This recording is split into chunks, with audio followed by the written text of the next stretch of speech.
The first thing I heard when I walked into my own house was my wife's laughter echoing from upstairs, sharp, cruel, and aimed right at my gut like a knife. I stood in the doorway of our suburban Dallas home, still wearing my scrubs from the physical therapy clinic, and listened to Tara's voice drift down through the heating vents. So, get this, listeners. My husband actually thinks he's some kind of hero because he helps old ladies walk again. Meanwhile, he can't even get it up for his own wife. More laughter. Female voices. Her podcast recording session was in full swing. Before we dive deeper into this story, I have one small request. Please subscribe, drop a like, comment, and hit that hype button to boost this channel so more people can discover these incredible Reddit stories. I'm Grant Ellis, 35 years old, and I've been married to Tara Blake for 8 years. 8 years of watching her transform from the sweet marketing coordinator I met at a charity run into whatever this thing was, a social media influencer with delusions of grandeur and a podcast called Real Talk with Tara that had somehow gained 30,000 followers who hung on her every word about relationships, motherhood, and apparently my bedroom performance. Seriously though, girls, Tara continued, her voice carrying that fake intimacy she used when the microphone was on, some men just peak early, like way early. I'm talking high school early. I set down my gym bag and walked quietly to the kitchen, where I could hear every word through the old house's thin walls. Our daughters, Emma and Sophie, were at my dad's house for the weekend, which meant Tara felt free to air our dirty laundry to thousands of strangers. Tell them about the therapy suggestion, came another voice. Becca Lane, Tara's best friend and podcast producer, always ready to stir the pot. Oh my God, yes. So I suggested couples therapy, right? Very gently, very supportively. And this man, this grown man, starts crying. Actually crying. Like, what am I supposed to do with that? I hadn't cried. I'd gotten quiet, which in Tara's world was apparently the same thing. And the therapy suggestion hadn't been gentle. It had been delivered like an ultimatum after she'd spent an entire dinner party telling our friends how some people never lived up to their potential.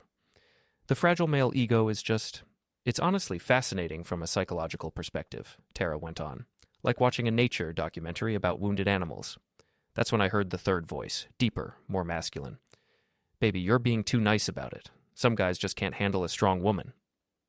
Liam Torres, personal trainer at the CrossFit gym downtown. 6'2", covered in tattoos, the kind of guy who posted shirtless selfies with motivational quotes about grinding and dominating your day. I knew him because Tara had started training there 6 months ago, coming home with stories about her amazing trainer, who was so motivational and really understood her goals. Now he was in my house. In my bedroom, probably, judging by the echo. Liam's right, Tara said, and I could hear the smile in her voice. Real men don't need their egos stroked constantly. They just perform. The innuendo was so heavy it could have collapsed the ceiling. Becca giggled like a teenager. I stood in my kitchen, still holding my car keys, and felt something shift inside my chest. Not heartbreak. That had happened months ago when I'd started noticing the late nights, the secretive phone calls, the way Tara looked at me like I was a piece of furniture she was planning to replace. This was something colder, more calculating.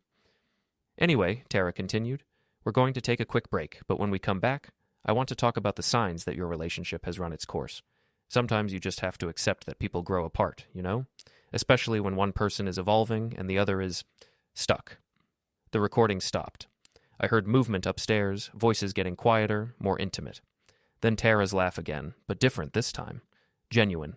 Happy in a way she hadn't been with me in years. I pulled out my phone and opened the podcast app. Real Talk with Tara had posted a new episode 3 hours ago. When Your Man Can't Man Up, a brutally honest discussion. It already had 200 comments. I scrolled through them, my jaw getting tighter with each one. Girl, dump him. Life's too short.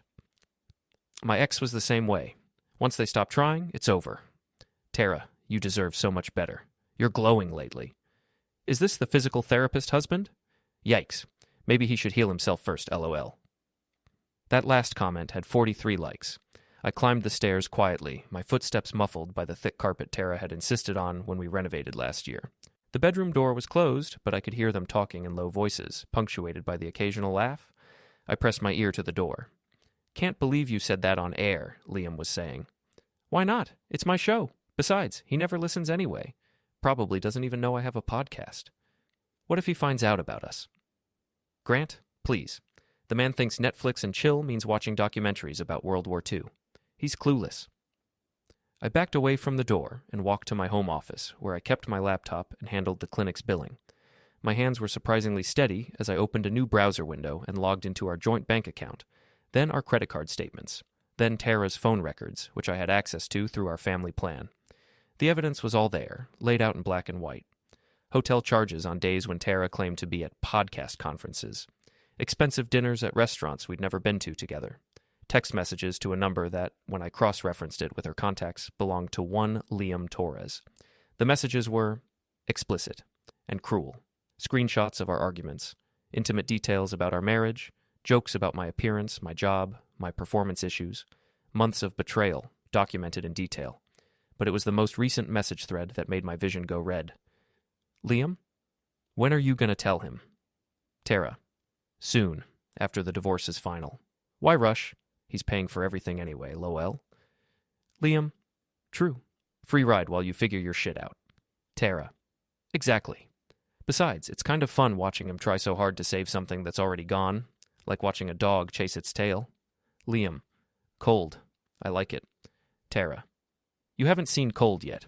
Wait until I take him for everything he's worth. I sat back in my chair and stared at the screen.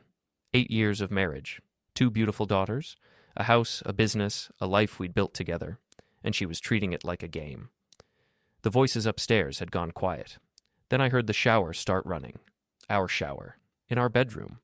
I opened a new document and started typing. If Tara wanted to play games, I'd show her what a real game looked like. Monday morning at the clinic was busy enough to keep my mind occupied. I had a full schedule of patients.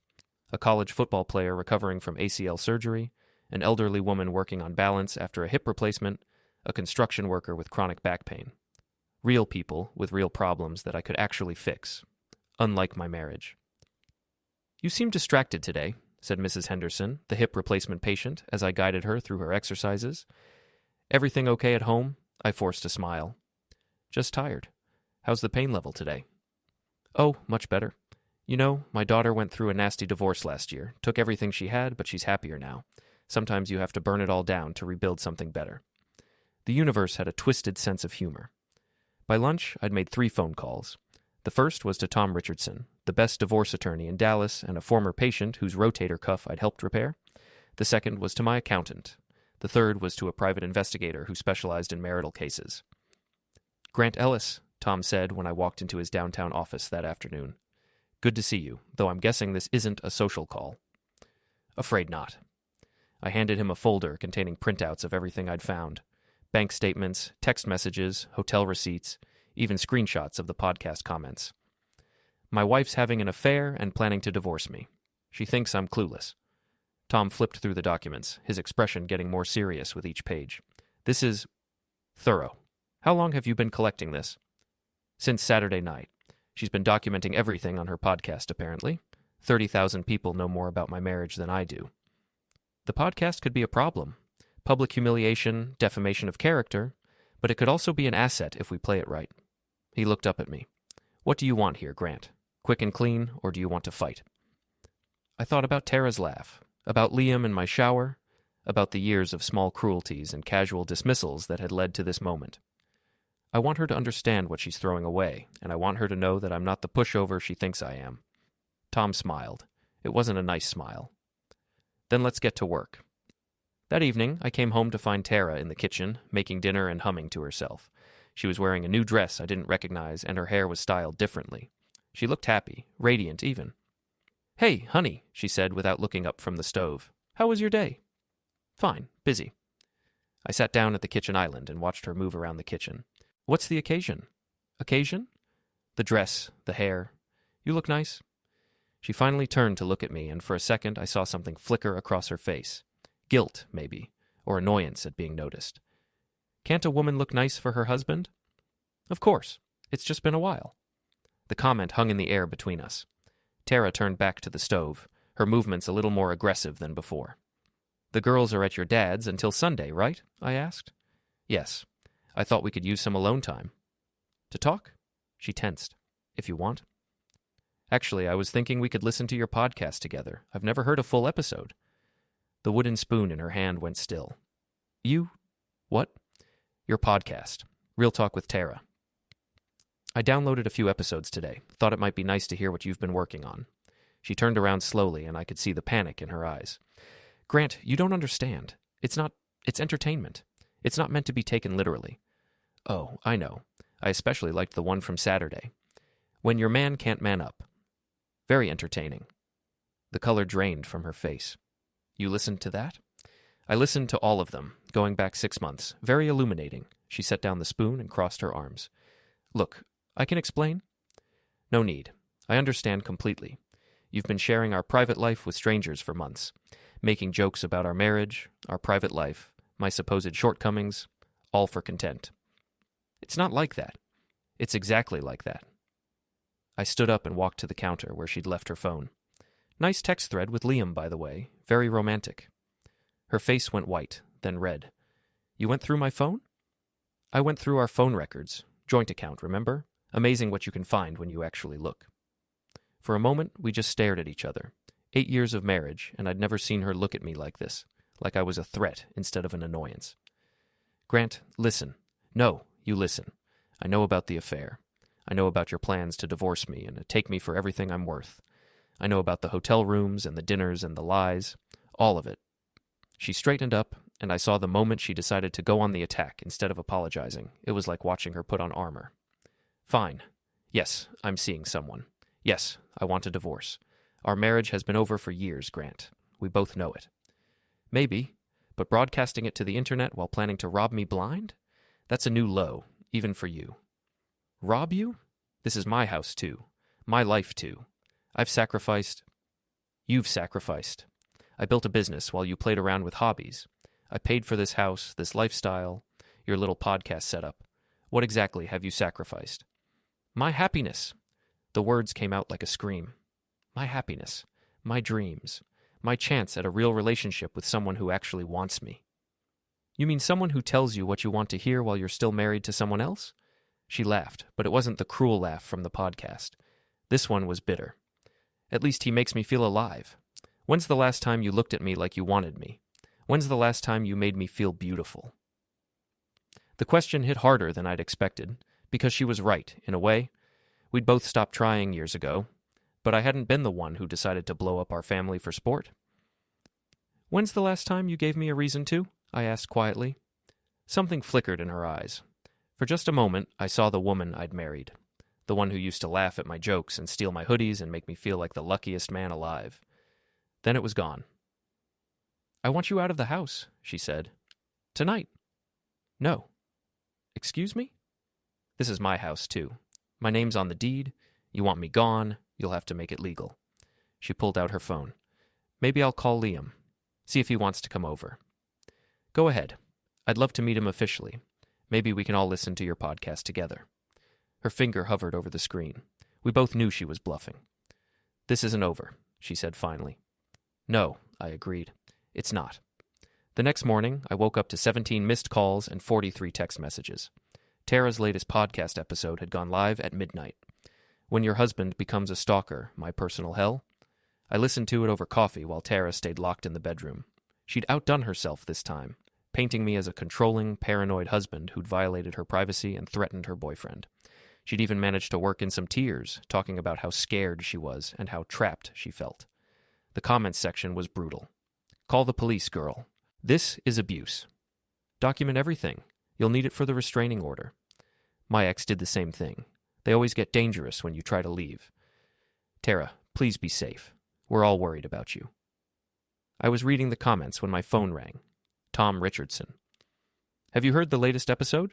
He asked without preamble. Just finished it. She's good. I'll give her that. She's also opened herself up to a defamation lawsuit.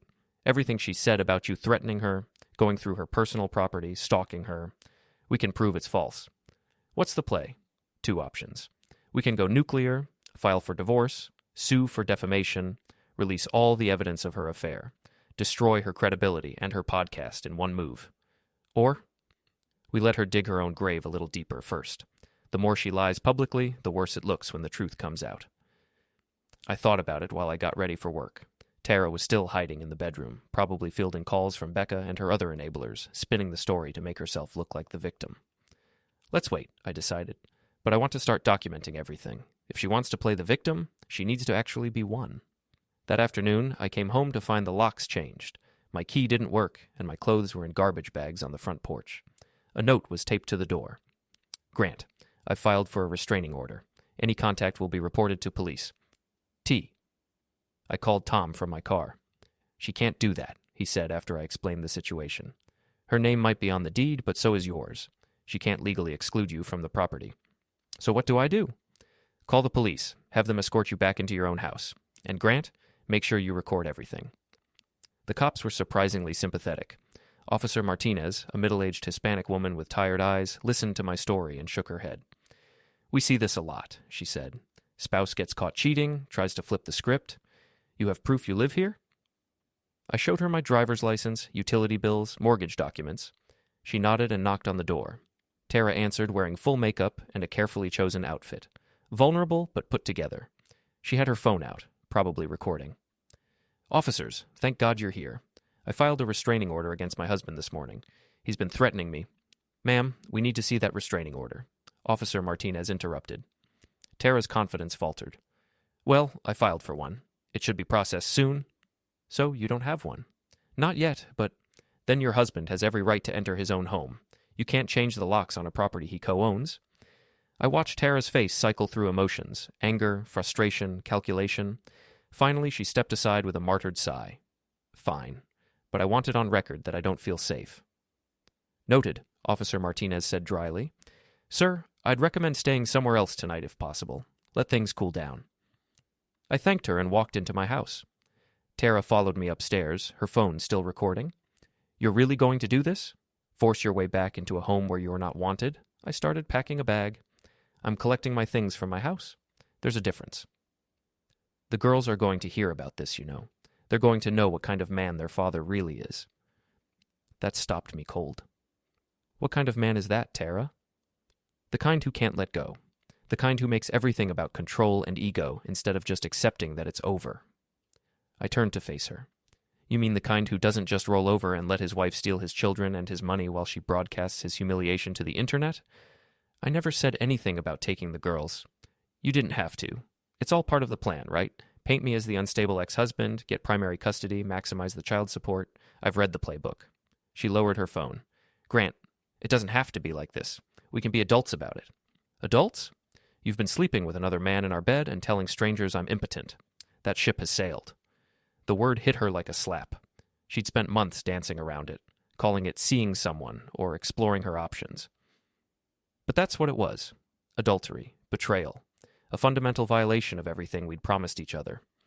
I'm taking the girls to my sister's this weekend, she said finally. No, you're not. Excuse me? The girls stay here, with me.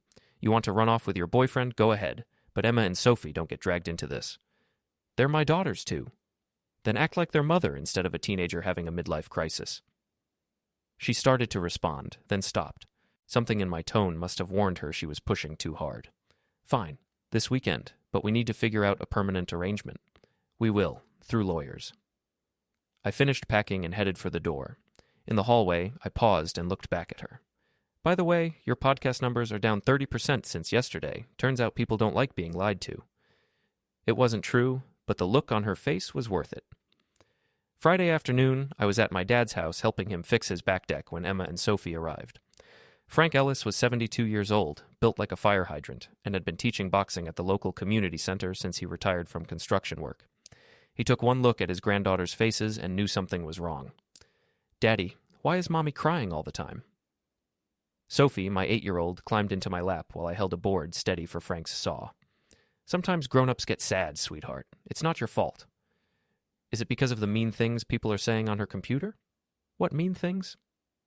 Emma, who was 10 and too smart for her own good, looked up from her coloring book. People are saying Mommy's a liar, and that she has a boyfriend who isn't you. Frank's saw went quiet. He looked at me over the girls' heads, his expression grim. Girls, why don't you go inside and see if there are any cookies left from yesterday, I suggested. After they were gone, Frank sat down heavily on his porch steps. Want to talk about it? I told him everything. The podcast, the affair, the divorce plans. He listened without interrupting, occasionally nodding or shaking his head. What are you going to do? he asked when I finished. Fight, but smart. I'm not going to be the crazy ex-husband she's trying to paint me as. Good, but son, you need to think about those girls. They're going to remember how you handle this for the rest of their lives. That evening, I took Emma and Sophie out for pizza. We were sitting in a booth at their favorite place when Emma asked the question I'd been dreading.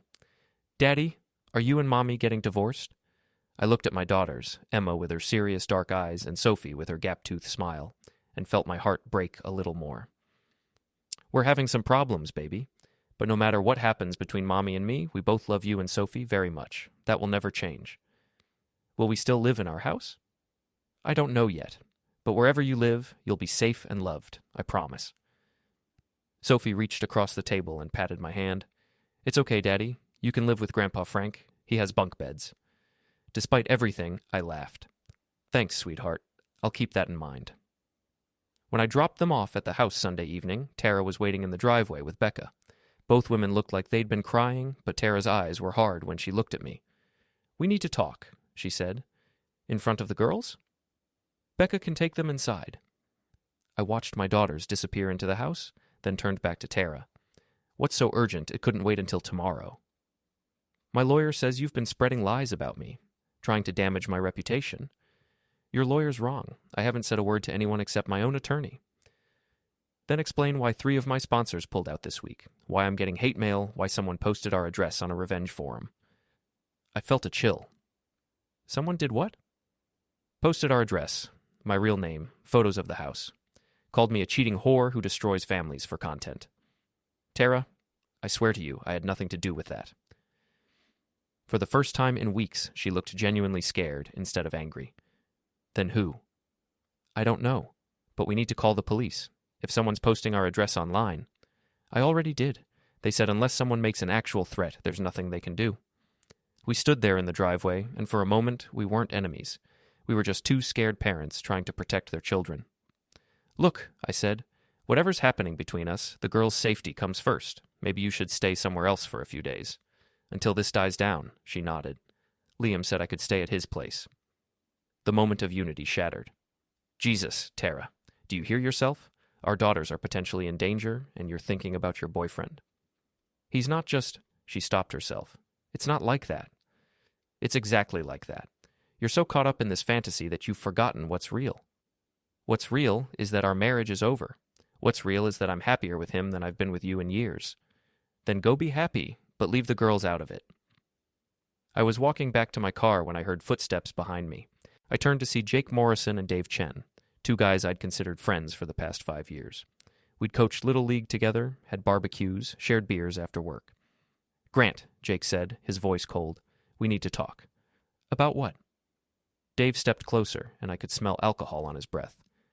About what you're doing to Tara. Excuse me? We heard the podcast, Jake said. We know what kind of man you really are. I looked back and forth between them. You're joking. Threatening your wife? Going through her personal stuff? That's not the Grant we thought we knew. Did you also hear the part where she's been cheating on me for months? Where she's been making money off humiliating me in public? That's her side of the story, Dave said. She has a right to tell it. Her side of the... I stopped and stared at them. Are you serious right now? Look, man, Jake said. We get that divorce is hard. But the way you're handling this, trying to destroy her career, posting her information online... I didn't post anything online. Right, Dave sneered. Just like you didn't threaten her boyfriend. Something clicked. You guys have been talking to Liam. They exchanged a look that confirmed it. He told us everything, Jake said. How you cornered him at the gym. How you've been stalking him. Stalking him? I've never even met the guy. That's not what he says. I felt like I was in an alternate reality. So, let me get this straight. You're taking the word of the guy who's been screwing my wife over mine. The guy you've never met over someone you've known for 5 years. We're taking the word of someone who isn't trying to destroy a woman's life out of spite, Dave said. That's when I understood. This wasn't about truth or friendship or doing the right thing. This was about picking sides, and they'd already chosen. You know what? You're right, I said. You don't know me at all, because the Grant you knew was a doormat who let people walk all over him. That guy's gone. I got in my car and drove away, leaving them standing in the driveway. In my rearview mirror, I could see Tara watching from the window, probably already planning her next podcast episode about how my own friends had turned against me. She was right about one thing. The old Grant was gone, and she was about to find out what the new one was capable of. The final act began on a Tuesday morning when I walked into my clinic to find Liam Torres sitting in my waiting room. He looked exactly like his Instagram photos, tall, muscular, wearing a tank top that showed off his sleeve tattoos and a smirk that said he owned the world. Grant Ellis? He stood up and extended his hand. I'm Liam. I think we should talk. Every patient in the waiting room was suddenly very interested in their magazines. My receptionist, Janet, looked like she wanted to call security. My office, I said quietly. He followed me back, his presence filling the hallway. I could feel him taking in the diplomas on my walls, the patient thank you cards, the photos of me with Emma and Sophie, sizing up his competition. I closed the door and turned to face him. Up close, he was younger than I'd expected, maybe 28, with the kind of confidence that comes from never really being tested. Nice place, he said, settling into the chair across from my desk like he owned it. Tara told me you were successful. What do you want? To clear the air, man to man. He leaned forward, all earnest sincerity. Look, I know this situation sucks for you, but Tara and I, we're in love. Real love. The kind she never had with you. I stared at him. You came to my workplace to tell me you're in love with my wife. Ex-wife, technically. The papers are filed. We're still married, he shrugged. Details. The point is, she's moving on. You should too. Is that advice or a threat? His smile got sharper. Just friendly guidance, from one man to another. I stood up. Well, here's some friendly guidance back. Get out of my office before I have security remove you. He didn't move. You know, I listened to Tara's podcast, the episodes about you. Pretty sad, man. I mean, when a woman stops respecting you that completely, get out. She tells me everything, you know, about your marriage, your problems, your shortcomings.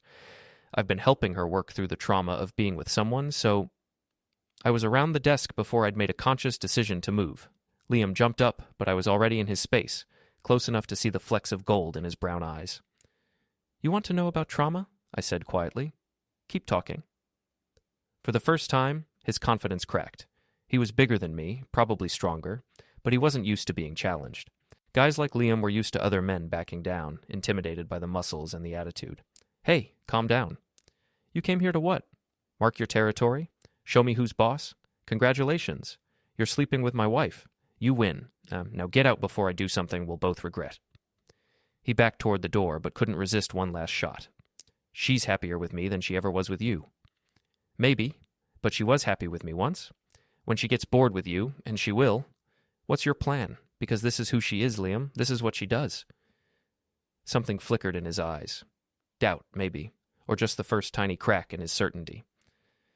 After he left, I sat in my office and called Tom Richardson. He came to your workplace? Tom sounded incredulous. That's harassment, possibly intimidation. I recorded the whole thing. I'd started recording all my interactions weeks ago on Tom's advice. Good. This actually helps us. Shows a pattern of aggressive behavior. How are you holding up? I'm tired, Tom. Tired of being the villain in someone else's story. Tired of fighting for a marriage that's already over. Tired of watching my daughters get caught in the crossfire. Then let's end it. On your terms. That night, I sat in my dad's kitchen and made a list. Not of grievances or evidence or legal strategies. A list of everything I wanted to say to Tara but never had. 8 years of swallowed words, unspoken truths, and conversations we should have had, but didn't. Then I drove to the house, my house, and knocked on the door. Tara answered wearing one of Liam's hoodies. It was too big for her, hanging off her shoulders like she was playing dress-up. Grant, what are you doing here? We need to talk, really talk. Not through lawyers or podcasts or social media, just us. She hesitated, then stepped aside. The girls are asleep. Good. This is about us. We sat in our living room, on the couch we'd picked out together 5 years ago, surrounded by the life we'd built and were now tearing apart. For a moment, neither of us spoke. I listened to all of them, I said finally. Every episode, going back to the beginning. She tensed. Grant, you were different in the early ones, happier. You talked about us sometimes, about the girls, about building something together. When did that change? I don't know what you want me to say. I want you to tell me when I became the enemy, when helping people recover from injuries became something to mock, when being a good father became a character flaw. She was quiet for a long time. When she finally spoke, her voice was smaller than I'd heard it in years. You didn't become the enemy. You just stopped seeing me. What do you mean? When's the last time you asked me about my dreams? My goals? When's the last time you looked at me like I was more than just the girl's mother or the person who handles the household stuff? The question hit harder than I'd expected. When's the last time you gave me a chance to? That's not... It is, though. Somewhere along the way, we both stopped trying, but I didn't deal with it by humiliating you in public and sleeping with someone else. She wiped her eyes. The podcast started as a joke, something fun to do with Becca, but then people started listening, and I felt important, like I had something to say that mattered. And I was just collateral damage? You were never supposed to listen. You never showed interest in anything I did. Because you never told me it mattered to you. You presented it like a hobby, like book club or yoga class. If I'd known, you would have what? Supported me, been proud of me? Yes. The word came out louder than I'd intended. We both froze, listening for sounds from upstairs. Nothing. I would have been proud of you, I said more quietly. I am proud of you.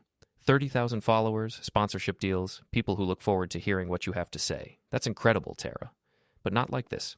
Not by destroying us. She was crying now, really crying. I know it got out of hand, but I was so angry, and you were so distant, and Liam made me feel special, desired. I get it. I leaned back against the couch cushions. Did you ever love me? Really? Of course I did. I do. But not enough. She didn't answer, which was answer enough. I'm not going to fight the divorce, I said, but I want joint custody of the girls. Real joint custody, not every other weekend. And I want you to stop talking about me on the podcast. Grant, those are my terms. Take them or we do this the hard way. She nodded, still crying. What about the house? Keep it. I'll find something else. And Liam. I looked at her, really looked at her. The woman I'd married, the mother of my children, the person I'd planned to grow old with. She was still beautiful, still the same face I'd fallen in love with 10 years ago. But she was also a stranger. That's your choice. But Tara, when it falls apart, and it will, don't come looking for me to pick up the pieces. I stood up to leave, then paused at the door. For what it's worth, I'm sorry too. Sorry I stopped seeing you. Sorry I took you for granted. Sorry we couldn't figure out how to fix this before it got so broken. She looked up at me from the couch, and for just a moment I saw the woman I'd married. The one who used to laugh at my terrible jokes and steal my hoodies and make me feel like the luckiest man alive. Grant? Yeah? I'm going to end the podcast, after this season. It's not who I want to be anymore. I nodded. Good. You're better than that. I was almost to my car when I heard footsteps behind me. I turned to see Emma standing in the doorway in her pajamas, her hair messy from sleep. Daddy? I walked back and knelt down so we were at eye level. Hey, baby, what are you doing up? I heard voices. Are you coming home? My throat tightened. Not tonight, sweetheart. But I'm going to see you this weekend, okay? We'll do something fun. Will you and Mommy stop being sad? I pulled her into a hug, breathing in the smell of her strawberry shampoo. We're going to try, baby. We're going to try. 6 months later, I was living in a small house across town, and Tara was engaged to Liam. The divorce had been finalized with minimal drama, and we'd settled into a routine with the girls that actually worked better than our marriage had. Tara had kept her word about the podcast. The final episode of Real Talk with Tara was a 20-minute apology to everyone she'd hurt, including me. She never mentioned the affair directly, but she talked about making mistakes, losing sight of what mattered, and the importance of taking responsibility for your actions. It had over 100,000 downloads. I was at Emma's soccer game, cheering from the sidelines next to Tara and Liam, when my phone buzzed with a text from an unknown number. Saw your ex's engagement announcement. Dodged a bullet there, brother. Some women just aren't worth the fight. I looked at the message, then at Tara laughing at something Emma had done on the field. She looked happy. Genuinely happy. In a way she hadn't been with me in years. I deleted the message and put my phone away. Some fights were worth having, some weren't. And sometimes the best revenge was simply refusing to be destroyed by someone else's choices. Emma scored a goal and ran over to the sideline, her face glowing with excitement. Tara and I both cheered, and for a moment we were just parents celebrating our daughter's success. It wasn't the ending I'd planned, but it was the one we all deserved.